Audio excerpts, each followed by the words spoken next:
Nobody expected this to happen this fast. Not Coachella, not the Grammys, not even the biggest supporters of Ppop.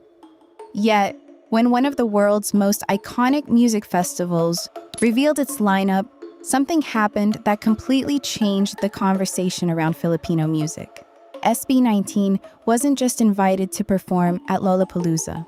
They were given an entire 60-minute set.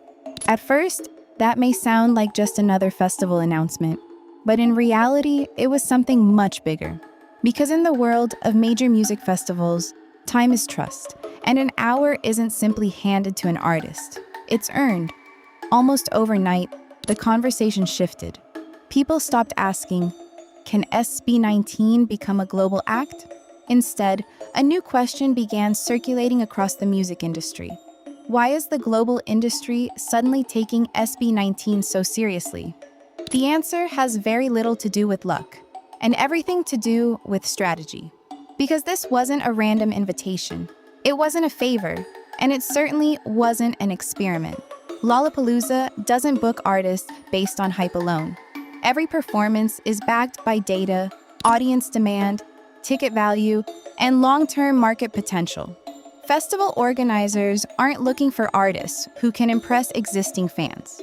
They're looking for artists who can win over complete strangers. That's what makes SB19's booking so significant. A full 60-minute set isn't designed to test an artist. It's reserved for performers, trusted to hold the attention of thousands of people from different countries, different cultures, and completely different musical tastes. That's an incredible level of confidence. And it sends a powerful message. Lollapalooza isn't introducing SB19 to the world. It's betting that the world is already ready for them. For decades, Filipino artists were admired for their talent, their vocals, their musicianship, their passion. But despite that recognition, very few were ever treated as true global contenders. SB19 is changing that narrative. They're no longer being invited simply to represent the Philippines. They're stepping onto one of the world's biggest stages as artists expected to compete with the very best. And once a festival like Lollapalooza makes that decision, the rest of the music industry pays attention. Because this isn't just another performance. It could be the beginning of something much bigger. But here's where the story becomes even more interesting. A Lollapalooza performance isn't just another concert, it's a signal. The moment a festival of this scale places an artist on one of its major stages, the entire industry starts paying attention.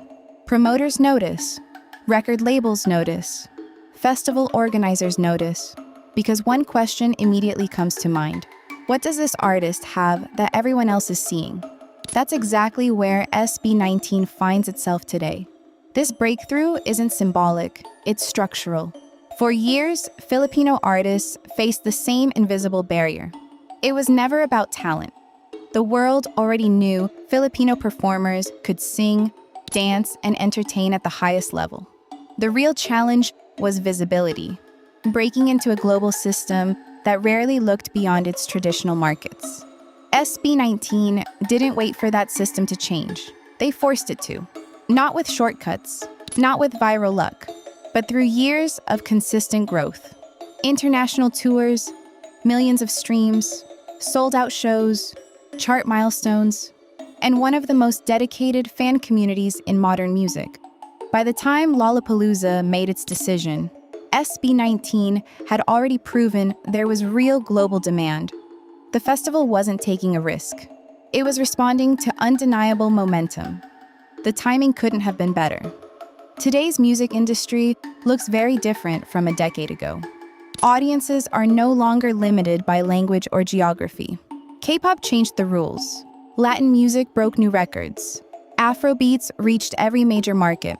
Listeners now care more about authenticity than where an artist comes from. SB19 entered that new landscape without abandoning their identity. They didn't change their sound to fit Western expectations. They didn't leave their language behind. Instead, they embraced their Filipino roots while creating music that connected with audiences everywhere.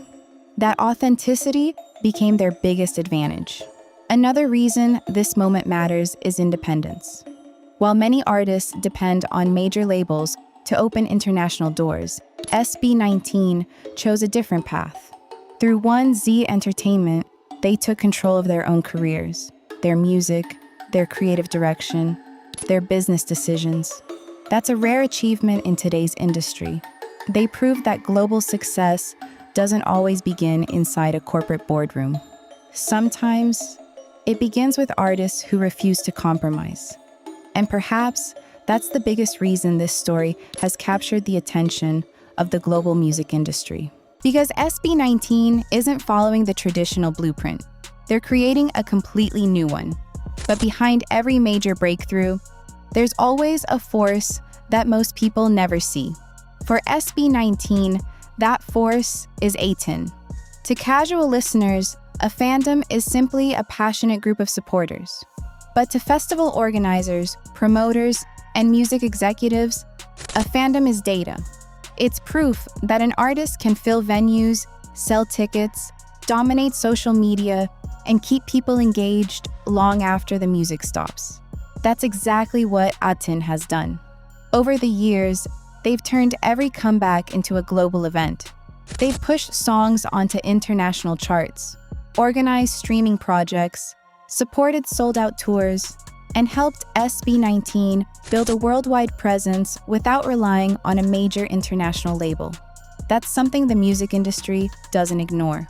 Because today's business isn't driven by opinions. It's driven by numbers, streaming, engagement, ticket sales, audience loyalty, and SB19 consistently delivers in every category that matters. That's why this Lollapalooza performance means far more than one appearance at a music festival. It's a statement that Filipino artists are no longer limited by geography.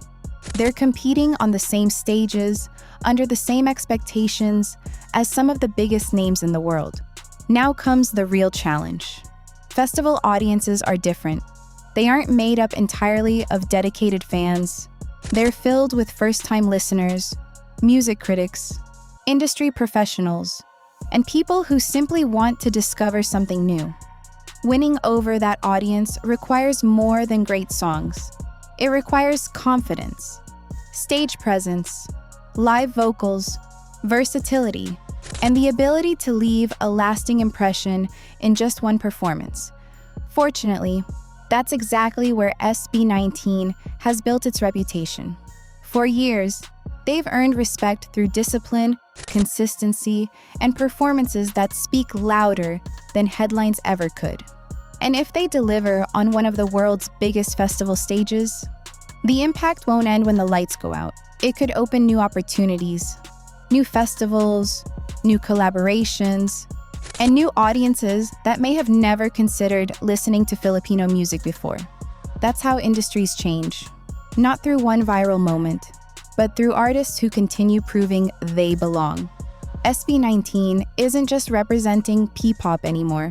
They're helping redefine what's possible for an entire generation of Filipino artists. And that may become the most important part of the story. Because years from now, people may not remember this as the day SB19 performed at Lollapalooza. They may remember it as the moment the global music industry finally stopped asking, "Can Filipino artists compete?" and started asking, "Who's next?" if that happens. SB19 won't simply be remembered as performers.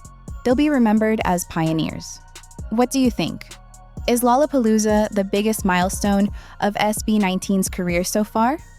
Or do you believe this is only the beginning of something even bigger? Share your thoughts in the comments below. And if you enjoyed this documentary, don't forget to like, subscribe, and turn on notifications for more in-depth stories on SB19 and the future of global music. Thanks for watching. We'll see you in the next one.